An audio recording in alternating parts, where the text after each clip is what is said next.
హైదరాబాద్ మొత్తంలో పెద్ద గణపయ్య ఎక్కడ అంటే ఎవరైనా టక్కున చెప్పే పేరు ఖైరతాబాద్ వినాయకుడు. ఎంటర్ అవుతూనే పిల్లలకు పెద్దలకు దేవుడికి కావాల్సిన థింగ్స్ కనిపిస్తాయి. క్రౌడ్ ఎక్కువ రాకముందే త్వరగా వెళ్ళి దర్శనం చేసుకుందాం అనొచ్చా, కానీ ఏ గల్లీలో చూసినా కిక్కిరిసేలా ఉన్నారు జనాలు. ఎలానో అలా ఫైనల్ గా క్యూ లైన్ లోకి వచ్చేసాను. లైన్ మాత్రం చాలా పెద్దగా ఉంది. అరేంజ్మెంట్స్ అయితే బాగున్నాయి. బోనాలు పోతరాజ్ వేషాలు కూడా వేశారు. లాంగ్ డిస్టెన్స్ నుండే మనకు గణనాథుడు కొంచెంగా కనిపిస్తాడు.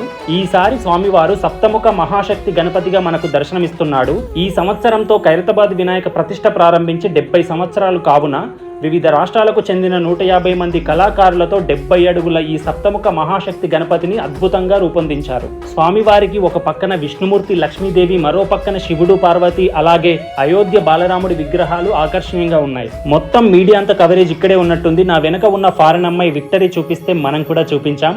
ఫైనల్ గా ఒక పెద్ద దండం పెట్టి జై బోలో గణేష్ మహారాజ్ కి జై అనుకుంటూ అక్కడ నుంచి వచ్చేసా. Please follow my Insta.